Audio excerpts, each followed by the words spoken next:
What defines a real man? I would say someone who's responsible enough to kind of own up to their actions and then be prepared to kind of do their best, whether or not they have the best things going for them, or whether or not there's obstacles or adversity.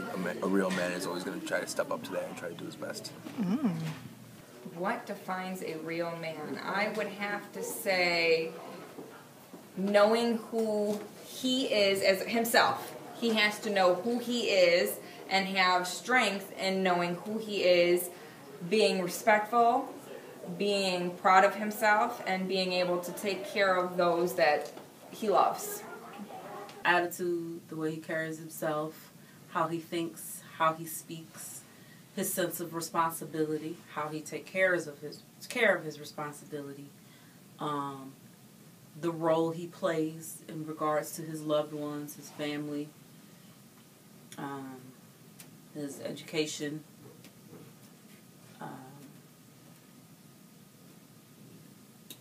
his drive, his ambition, his goal-setting ability, and also ability to achieve said goals, accomplish those goals. All of those things together, including age and biology, make a man. A real man is someone, number one, who takes care of his children, who makes sure that he takes care of his wife, is a person who is respectful towards his wife, his children, his own parents, his in-laws, who goes through this world trying to do good things, not being disrespectful or mean-spirited towards people. And most of all, I think someone who believes in God and spreads that throughout his family.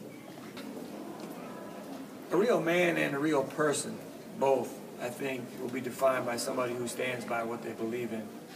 And that's not always easy, but I think a real man, or a real human being for that matter, is somebody who does the right thing even when it's challenging to do so, even when it doesn't benefit you as a person, but it's the right thing to do. You stick by your beliefs and morals even in tough times, for other people as well, not just for your own benefit, but for everybody. Principally, my father. I was blessed to have a father in my life that was there every day, so it made it easier for me. But my father, then my grandfather, who was also there, helping me every step of the way. How have you transitioned from boyhood to manhood? That's kind of hard. I think I had to get married first, but that's definitely my father kind of helped me with those little steps. Especially when I first got married, it was like, this woman, blah, blah, blah. And he kind of gave me those steps that I needed to become a man. And my religion, my spirituality, that had a huge part to do with it, because I always go back to the scripture and think about how does that make me a man. And I think the reason why we have a lot of people that's not a man is because they lack a father and they lack the spiritual aspect. My dad, no, without a doubt, he's a hard worker. I mean, if I'm half the man that my dad would be, I'd be happy with that. And he's always been working hard. He's a little scary at times, but he's cool with me, But yeah, definitely my dad, because he kind of taught me how to work hard more than everything, and that's what I take. Wow.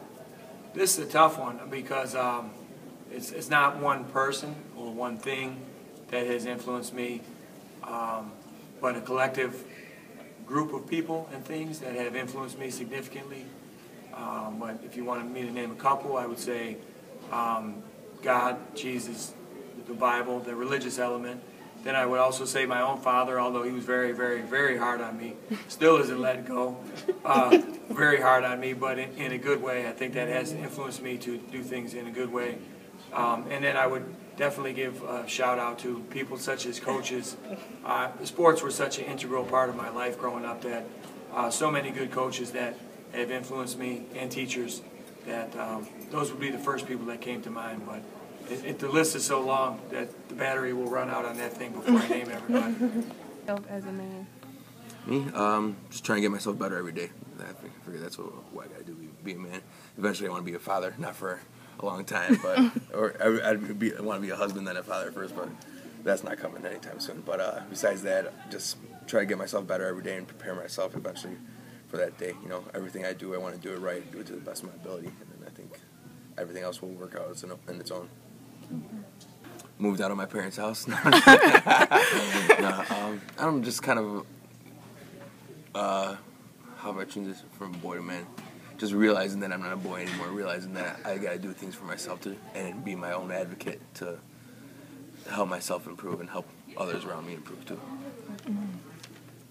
What is the difference between your grandfather's generation of men and men today? Oh, my grandfather and my dad too. To be a man, to be yourself, to follow your dreams and your passions in life, but to take care of those that you're supposed to take care of. Stand by your word. That's also a very important thing when you're a man, or a real human being for that matter. I think that goes a long way. But to handle your responsibilities as far as schooling goes, as far as your job goes, but most importantly toward the people around you in all ways, including the people in your job such as this. Not just your immediate family, but people around you. Just think about what you do before you do it.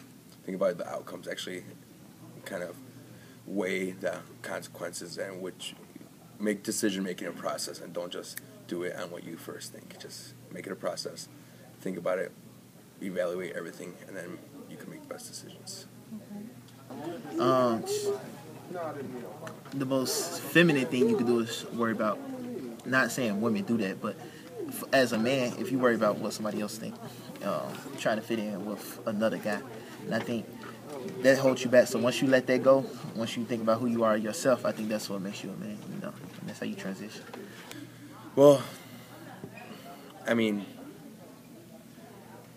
it's hard because obviously it's not like you need money to be a real man, but at the same time, you should be able to provide for you and your family, and I mean, you should be able to provide for yourself at the very least. And once you have a family, provide for them, but or at least help to provide for them. You know, things. And it's like, I think even if you start out with nothing, it's no excuse to not try to build up to something. You know, so obviously in the end, it doesn't make money or what you have in your bank account or how many properties you own doesn't make a man. But what does make a man is what you do have, you manage it in a responsible way, and you try to make it work for you. Heavily. As much as we don't want to admit to it, Wu-Tang had a song about Cream. Cash rules everything around me. Cream, get the money, dollar bill, y'all. I mean, what? Ooh, tell it. Money is important. We like to say that we live in a democratic society. We are in a democratic country, when actually we live in an economy. Let's just keep it real. Cash rules everything around me. Yes, we have a president and a Congress, you know, the Senate, the House of Representatives, whatever. That's our government. We have the facade of a democracy and our vote counts. But if you guys are of voting age or about to be, you know that we go and we vote, but our votes don't elect the president, the Electoral College does. And people are bought and sold every day. Even the president we all love. I dig Obama. I dig what he's trying to do. He's the first president that I haven't caught in a lie. Democratic, Republican, black, white, whatever. But everybody is bought and sold every day. We live in an economy. What do you hear every time you turn on the news? You hear recession, recession, recession, jobs, jobs, jobs. All of that has to do with money. So taking it from the broad and bringing it to the specific, when you're talking about a man, and I don't have to say real man, I'm talking about man, because man means real man. That's implicit. A man is responsible. And that's in every category. He's fiscally responsible. He's emotionally responsible. If he's a father, he's responsible to his children, you know. And relationships, when you hear about the alarming divorce rates and all of that, one of the main issues as to why people get divorced is money. 50%, at least 50% of marriages end in divorce, and of that 50%, an overwhelming majority of them, it's over money. And you have to be honest. We as women need to be fiscally responsible. Men have to be fiscally. Any adult has to be responsible. But since we're putting this on men, And I'm old school. Men are the protectors and the providers. I don't have a problem marrying somebody who doesn't make as much money as I do, and don't think that means I make a lot of money, because I don't. But men are the protectors and the providers. I'm not getting away from that. And that's not just because that's something that I grew up with. That's something I truly believe. And I've seen that, and I've studied enough different religious texts and academic texts to know that the giant, overwhelming, consistent, traditional worldview about male-female roles is that man is the protector and the provider, period. So if you can't be that, then I question your manhood. Thank you, Ms. Howard. You're welcome.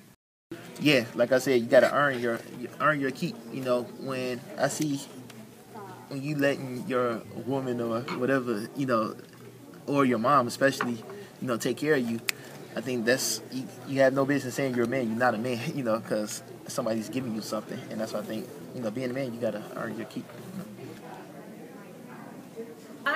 I think financial assets is just a tool, you know, like in a toolbox to help men support their families, you know, to take care of them. Real men do that.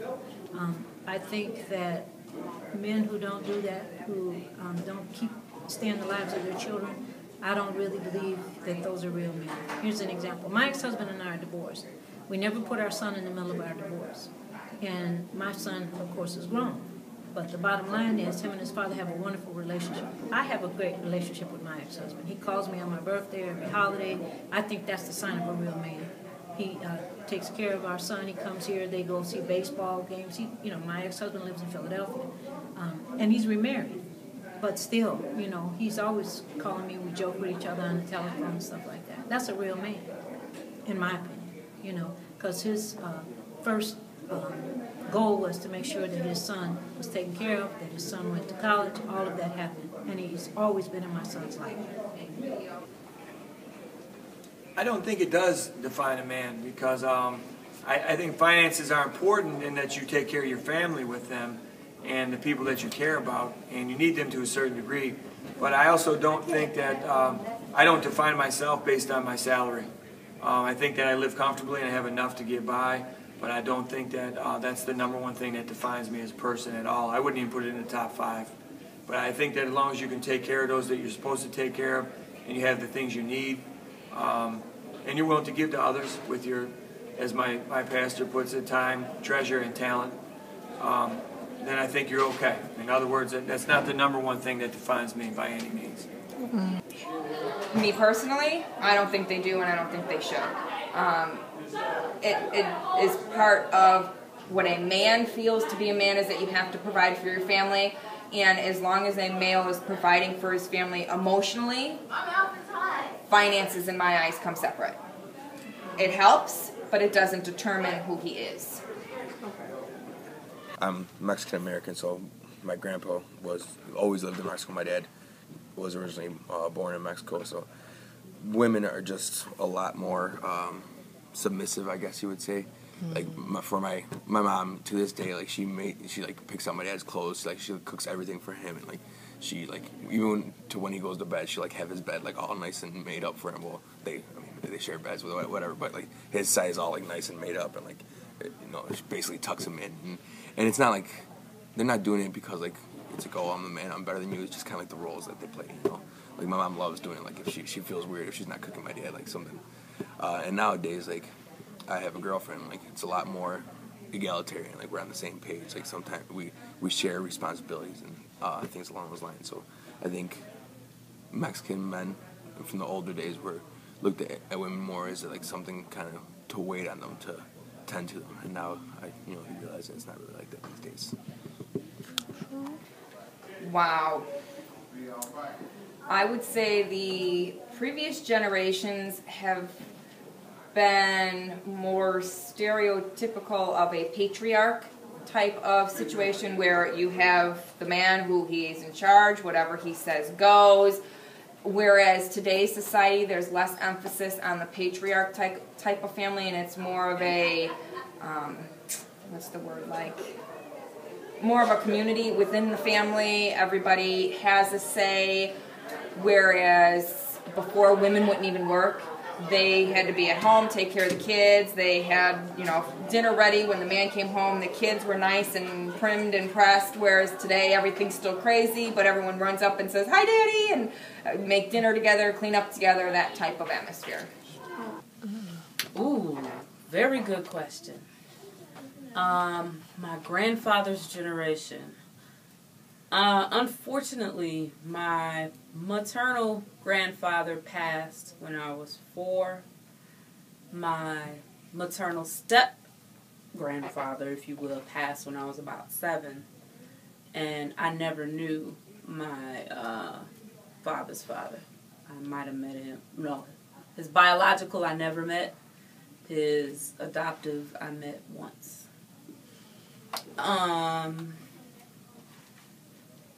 I'll just say this because I know enough about those generations. Men did a lot more courting. Do you know what courting means? Like dating? Courting is not just dating. Courting is pursuing, and pursuing respectfully. When you're speaking about relationships and things, courting is pursuing respectfully. I'm going to come to you. I'm going to ask you what's your name, how you're doing. I'm going to take you out. I'm going to ask permission from those who are responsible for you, be it your parents, whatever your family. I'm going to walk up to the door when it's time for us to go out. I'm going to introduce myself. My pants are going to be at my waist. I'm going to make eye contact and shake hands. I'm going to take you out. I'm going to find out more about you. I'm going to hold open doors. I'm going to offer you my coat. I'm going to offer you a seat. Those types of things. And then we're going to date and progress. And there's not going to be any undue pressure as far as either sexually or moving too fast or anything like that. I'm going to win your heart. All of that together makes courting. But that's not totally on the men, the fact that men don't court nowadays like they used to. Because we as women, we don't demand that. Not even demand, we don't command that. It's a difference between demanding respect and commanding respect. Demanding respect implies force. I'm forcing you to do this. Command is automatic. When I walk into a room, how does the room respond to me? Commanding is natural. It's how you carry yourself. So that's one, and I say that going back to the original question, that's for men too. I don't think our men command respect anymore. We're too busy fighting and demanding respect. But our men, this generation and my generation and you guys' generation, oh Lord, I'm getting old, because I am the parent generation of you guys, and I've seen a steady decline. Our men, our males, our boys are demanding too much instead of commanding enough. How you look, how you stand, how you speak, how you act. All of those things attract certain responses. So that's the biggest difference, the demand versus command from the generation. And then just the value system has changed too. But all of that all falls under the same category. I always think it's the what are you going to do for me aspect. I think in the past it was like, okay, I got to go get what I need. I got to do this so I can earn the family. I can, even earn my house, earn a living. And I think this generation people are happy for somebody to do something for them. People have pride in saying, oh yeah, I get free lunch, or oh yeah, can I get some extra credit? All this stuff. And that just started in high school. Then when they get grown, oh, I got to vote for this person because he going to help me with this. And okay, I'm going on a tangent, but it's always about asking somebody to help them out with stuff. And usually man had too much pride. We suffer from too much pride. We never wanted to ask for anything. And that's how my father taught me. My grandfather's generation, actually, my grandparents were slaves in the South on my dad's side. And my grandparents on my mother's side were migrant workers because they weren't very educated. My father's grandparents were educated people.